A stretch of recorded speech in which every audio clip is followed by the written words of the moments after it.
My dear students, class 9th मेरे छोटे छोटे प्यारे प्यारे बच्चों, today I will make you understand your first poem the road not taken, composed by Robert Frost. And I will tell you about Robert Frost. Robert Frost was that kind of a poet who always wrote about nature. मतलब वो nature पर ही लिखा करते थे. And the poem we are going to study this is also on poem nature. Sorry. So before starting the poem, I would like to tell you what is the meaning of road here. Road means your life. It means it will be asked in the question कि what road symbolize in the poem. Road symbolize your life. Sometime it happens when you stand there where the way parted in two way. Just as I will show you, just draw a picture. I will show you, and then you can judge what I want to make you understand. Okay.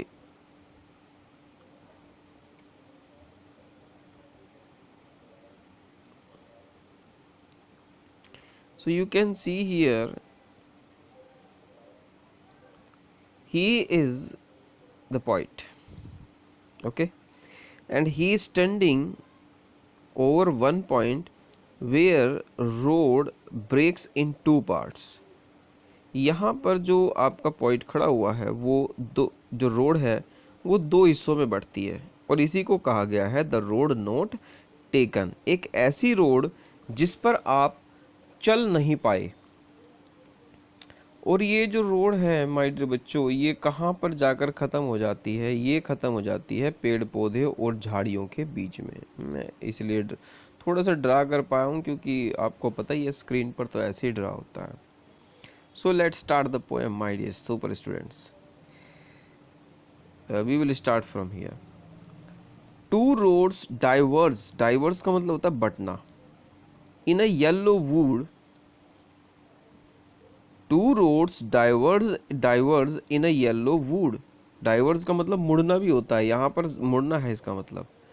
दो road जो कि मुड़ जाती हैं जाकर yellow would में. Yellow would का मतलब होता है पतझड़ के उस जंगल में जहाँ पर वो पतझड़ के मौसम में पत्तियाँ पीली पड़ गई हैं और वो पीली पत्तियाँ चारों तरफ बिखरी हुई पड़ी है, तो उसने कह दिया yellow would. Yellow means autumn. Yellow means autumn. And sorry I could not travel both. और माफ करना मैं दोनों रोड पर नहीं चल सकता एक साथ. क्यों नहीं चल सकता भाई? Reason behind this you know very well. क्यों नहीं चल सकता? In the next line, and be one traveller. क्योंकि मैं सिर्फ एक ही यात्री हूं तो एक ही रास्ते पर चल सकता हूं. Long I stood. मैं खड़ा रहा वहां पर. And looked down one as far as I could. और मैंने नीचे देखा जहाँ तक जो है मैं देख सकता था. जितनी दूर तक मैं देख सकता था मैंने इतनी ही दूर तक देखा.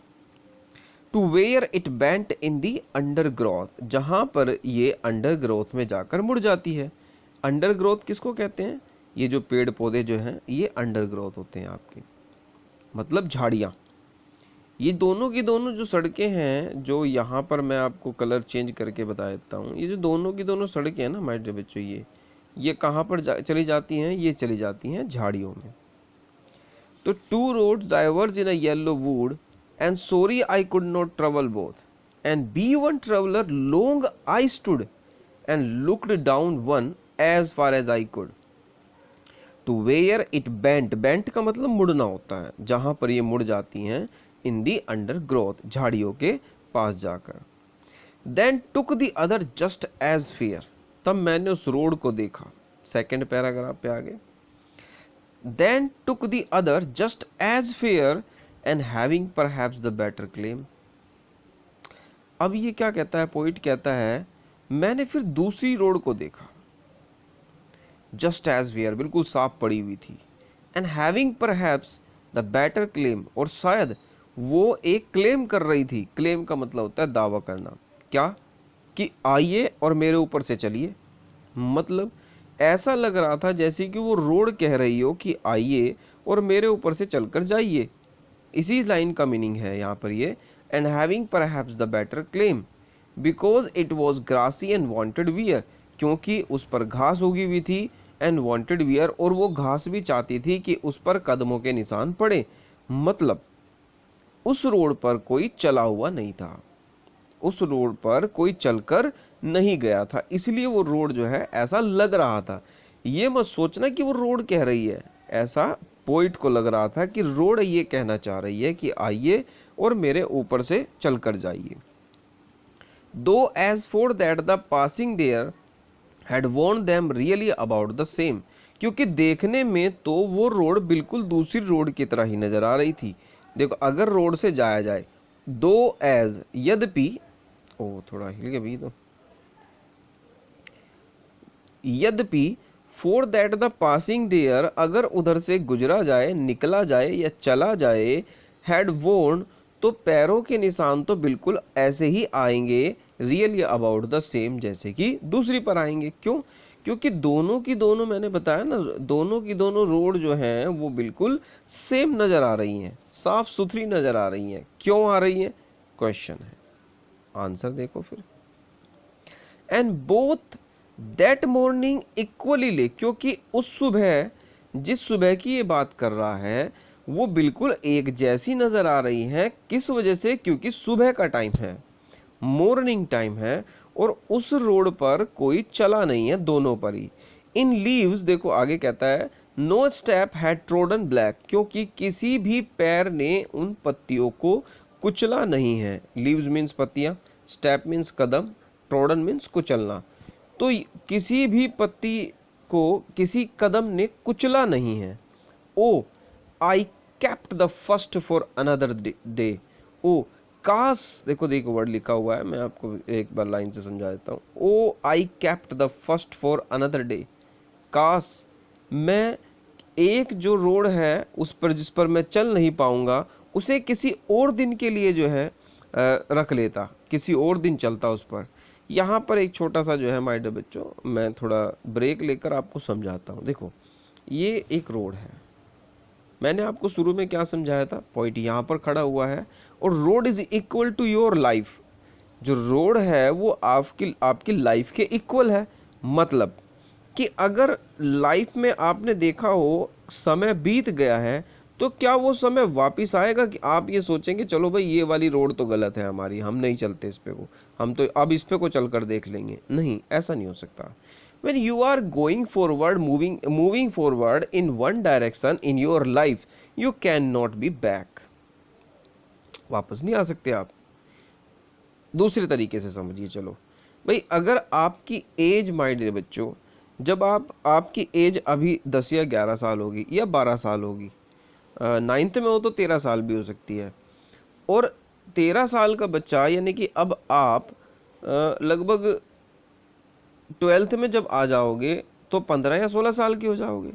तो क्या आप वापस 13 साल की उम्र में जा सकते हो कि नहीं, मज़ा नहीं आया, मैं तो जो है मतलब 13 साल की उम्र में वापस जाकर ना कुछ और करके देखता हूँ?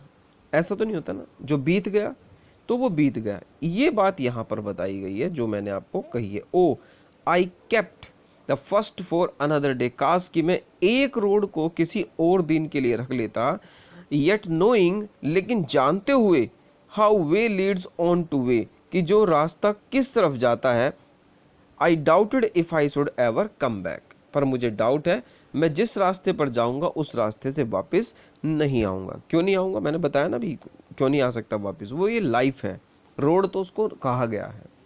येट नोइंग, ये जानते हुए, how way Leeds on two way, कि रास्ता किस तरीके से चलता है, वो रास्ते तो दोनों एक जैसे ही हैं। आई doubted if I should ever come back, मुझे डाउट है कि ये जो है वापस नहीं आएगा। लेकिन माय डियर बच्चों, आप भी जानते हैं सभी, I shall be telling this with a sigh, पर देखो लास्ट पैराग्राफ में वो क्या कहता है, कहता है कि I shall be telling, लेकिन मैं बताऊंगा इस अपने इस अनुभव को with a sigh, sigh मतलब एक राहत के साथ साथ मैं इस अपने अनुभव को दूसरों को बताऊंगा। Somewhere edges and edges hands, जो मुझे समय के अनुसार मिला है। एजिज एंड एजिज का मतलब होता है समय समय पर, समय समय पर। एज क्या होती है? उम्र। उम्र क्या होती है? समय। तो समय समय पर जो अनुभव मुझे मिला है, मैं उस अनुभव को बड़े राहत के साथ लोगों को बताया करूंगा। अब यहाँ पर भी एक छोटा सा ब्रेक। देखो वो किस अनुभव की बात कर रहा है। अब आप मुझे ले लीजिए, ठीक है, मैं आप सभी से काफ़ी बड़ा हूँ, तो मुझे जो अनुभव मिले थे मैं वही तो आपको बांट रहा हूँ। अगर मैं आपको कहता हूँ कि भाई गलत बात है ये नहीं करना, भाई ये अच्छी बात है ये काम करना, तो ये क्या है? अनुभव है। टोकना क्या होता है? अनुभव होता है। उन्हें पता होता है बताने वाले को कि भाई ये चीज़ गलत है ये सही है। और अगर आप ही की उम्र का बच्चा आपको जो है समझाने लगे नहीं भाई ये सही है गलत है, तो आप क्या कहोगे? अरे रहने दे, इतना बड़ा समझदार हो गया। तो ये जो समय के साथ जो अनुभव हो रहा है उसे बताते हुए मुझे बड़ी राहत मिलेगी। Two roads diverge in a wood and I took the one less traveled by. दो रोड जो कि एक जैसे थे लेकिन वो जंगल में जा रहे थे, दोनों के दोनों अलग अलग डाइवर्स हो गए थे, यानी कि अलग अलग हो गए थे। और I took the one less travelled by, मैंने उस रोड को चुना जिस रोड पर लोग बहुत कम चले थे। और उस रास्ते को कहते हैं माय डियर बच्चों मुश्किल रास्ता। जिस पर लोग कम चलते हैं उसे मुश्किल रास्ता कहते हैं, hard way. And that had made all the difference, और जिसने मेरे जीवन को पूरी तरीके से बदल दिया था। That has made all the difference, Robert Frost. ये है भाई रॉबर्ट फ्रॉस्ट की poem the road not taken. Poem के अंदर से जो है, इस पोएम के अंदर से क्वेश्चन बहुत आते हैं, तो मेरे बच्चों क्वेश्चन पर ज़्यादा आपको ध्यान रखना, ओके। और most of the question I think you will attempt, और हैव अ गुड डे। कोशिश करना, लॉन्ग लॉन्ग क्वेश्चन तो शायद पोएम के नहीं आते, शॉर्ट से ही काम चला लेना, okay. Have a good day और हैव अ